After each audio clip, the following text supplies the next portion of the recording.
ইসলামটা কে খায় না মাথা দেয় না ফুটবল খেলে কি আমি ওটাই জানতে পারলাম না। ইসলামটা কি? ইসলামকে জিজ্ঞাসা করছি ইসলামটা কি তোমরাই বলো। এসেছিল পৃথিবীতে কিভাবে, তারপরে রূপ সাজ গোজ দিয়ে একটা ধর্ম যেটা মানুষের দ্বারা সৃষ্টি আবার মানুষকেই শেষ করছে, যার পূর্বপুরুষ হিন্দু। আমরা ইসলাম মুক্ত ভারতবর্ষ করতে চাই। আমাদের আজকে ইসলাম মুক্ত ভারত আমাদের দরকার। ইসলাম মুক্ত না করলে আমাদের মা বোনদের বাঁচানো যাবে না, সনাতনী ভাই বোনদের বাঁচানো যাবে না, মঠ মন্দির বাঁচানো যাবে না, দেবতার পুজো করতে পারবো না। আর এ তো সামান্য ব্যাপার। সত্য তেতা দাপরে শয়তান বিনাশ হয়েছে, কলিতে বিনাশ হবে। কলিতে কারা বিনাশ করবে? সাধু সন্ত। সাধু সন্ত বিনাশ করবে। বিনাশকারী সামনে চলে এসছে, ওদের সময় হয়ে এসছে। মমতা ব্যানার্জি হুঁশিয়ার। গোটা ভারতবর্ষে 1 কোটি নাগা সন্ন্যাসী আছে, যেটা আমরা মুঘলের সঙ্গে লড়াই করেছিলাম। সারা বিশ্ব বলছে ইসলাম মুক্ত ভারত। যে ভারত সারা বিশ্বকে পথ দেখাচ্ছে, সেই ভারতকে রক্ষা করতে সারা বিশ্ব দাঁড়িয়ে গেছে। এরপরে বন্ধুরা হিন্দুরা জাগো, কেন ইসলাম মুক্ত ভারত বিশ্ব চাইছে? 1400 বছর আগে ইসলাম তৈরি হয়েছে, 1450 বছর আগে, 1400 বছর আগে ইসলাম পাড়ি দিয়েছে। আমাদের দরকার জিহাদ মুক্ত ভারত, শুধু ভারত না, জিহাদ মুক্ত বিশ্ব। যে জিহাদবাদ বলছে যে মুসলমান ছাড়া কেউ থাকবে না, মুসলমানকে কেটে দাও, আর মুসলমান হলেও শান্তি নেই।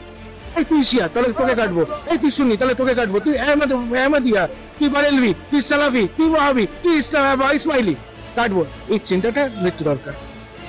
এগুলো সব উপধর্ম, ছলধর্ম। আজকে ছলধর্ম করে আজকে ভারতবর্ষটাকে শেষ করার চেষ্টা করছে।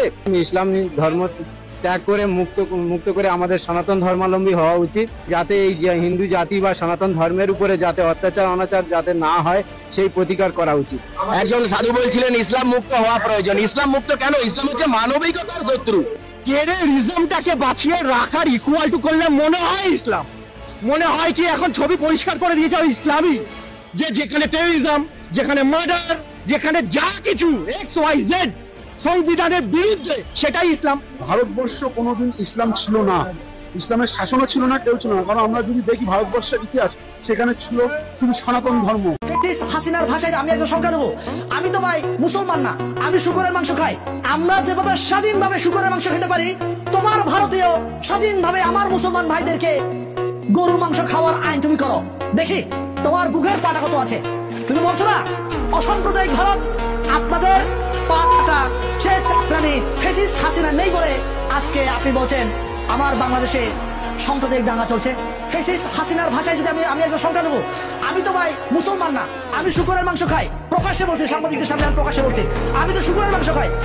আমি শুকরের মাংস খাই বলে আমাকে তো কেউ লাঠি নিয়ে কেউ মারতে আসে না, আমার বাড়ি ঘর তো কেউ পুরাই দেয় না, আমাদের হিন্দু ভাইদের, খ্রিস্টান ভাইদের, বৌদ্ধ ভাইদের হিন্দু ঘর বাড়িতে পুরাই দেয় না শুকরের মাংস খাই বলে। তাহলে তোমরা যে এতই সংখ্যালঘু মানে নিজের দেশকে সংখ্যালঘু বিভিন্ন ধর্ম সহবস্থানের দেশ বলছো, তোমার দেশে তো গরু গোস্ত খাওয়ার কারণে কত মুসলমান ভাইকে মানে হত্যা করা হয়েছে। এটা তো আমাদের গুগলে সার্চ করে পাওয়া যায়।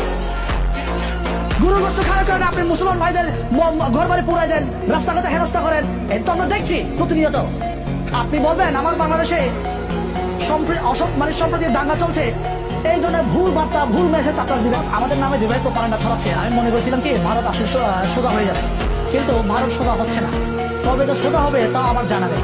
এরা যে অমানুষকে মানুষ করাইতে পারবো কিনা একটা লেস আছে না, যেমন সোজা হয় না, বাস যতক্ষণ ডুবে বাসের ভিতর বাসের চোঙে যতক্ষণ রাখা হয় ততক্ষণ সোজা থাকে, বাসের চোঙা যখন মানে চোঙা থেকে যখন বের করে ফেলা হয় লেস আবার বাঁকা হয়ে যায়। আমার মনে হয় ভারতের প্রত্যেকটা নাগরিক এরকম কিনা আমার জানা নেই, কিন্তু এই ভারতের যে সমস্ত নেতা আছে এই নেতাদের মানে কথাবার্তা শুনে আমার মনে হয় লেজের মতো এদের মন মানসিকতা চলাফেরা এরকম বাঁকা।